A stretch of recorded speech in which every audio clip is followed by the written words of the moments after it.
All right, kids. We'll talk a little about something. None of my psychological.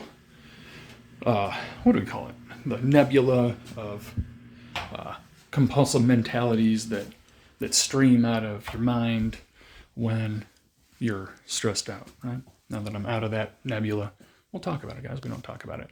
We don't talk about mental health. We don't talk about how we all respond to this symptom we call reality, right? The experience, right? Some of us are not neurotypical in the way that we respond the same way, right? Some of us go through a different experience, right? Reality is my father and his father and our genetic line, through that male line seedship, for some reason get Huntington's. And Huntington's comes in many forms, right? It manifests first as psychological and mental disorders, right? Mood disorders. I go through nebulas of like no reason for a mood, no reason for an attitude, no reason for like that emotional input. There's nothing causing the input. It's not memories or anything. It's just feeding in somehow. And then there's compulsive thoughts, voices, things to accompaniment to initiate drive. And we believe a lot of the terrible things that happen in the earth are from those aspects of your personality getting turned up in a spiritual mean, some way, getting cranked up, whether it's chemical imbalance at the brain, a neurological disorder at some, because Huntington's is neurological, you know.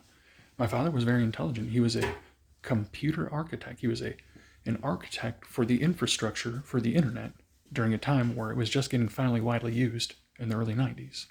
And long and short, he was intelligent, very intelligent, a degree earner like myself. But at a certain point, he couldn't get nothing going. He had a couple of bad things go with the job and couldn't get back on the horse. And went 20 years like that. Me, I'm sitting since 2012, couldn't get nothing together. I lost my job while having FAFSA loans, and a bunch of money went to on my father's credit card because he paid one little bill when I was in DeVry, and for some reason that was the prime payment that they prefer a credit card rather than cash payments. And I was paying cash. I was working landscaping, trying to keep college going, right? And I lost it, right? You know, like I couldn't keep it together, right? I could blame him for that, but the reality is he didn't really have it together then either. He probably didn't recognize it until way later. And when I brought it up, you know, I got disowned, obviously, right? It's kind of embarrassing, right? So ever since 2012, I've never been able to find, I haven't had a bank account since 2012. I haven't had a job for more than like a year since 2012. I don't know what it is. I keep getting educated. You know, I like, but can't get nothing together. And when I go through times where like things just aren't connecting right, that's when that nebula sometimes initiates a psychotic episode. And I know they're psychological episodes, but I can't afford the healthcare or anything to do anything about it, right?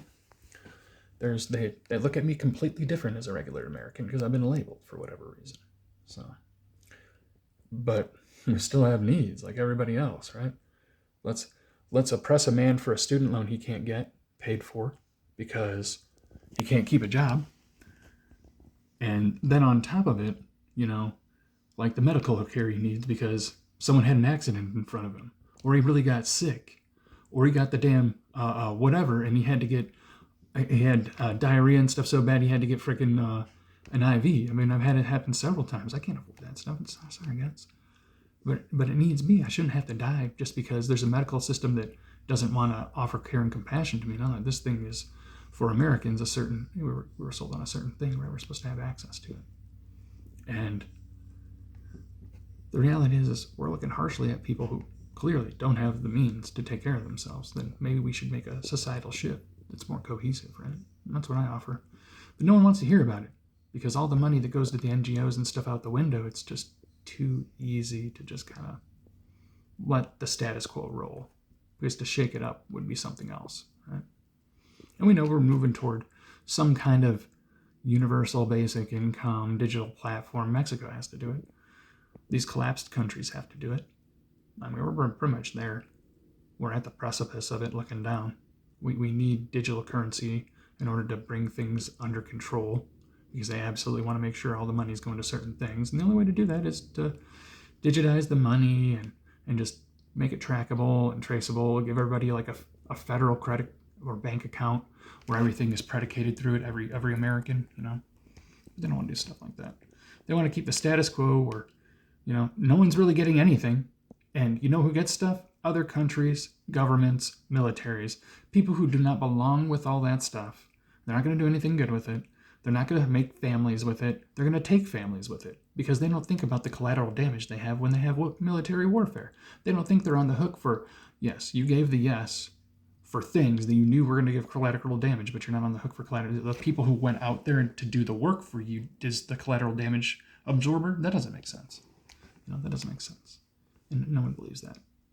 Deep in their mind, they don't believe that they're absolved for any military or judicious action against people that was unright, right? We know that's, if there's anything under God, we know that's under God. But just thoughts, right? The reality is we have to deal with it regularly. Regularly, right?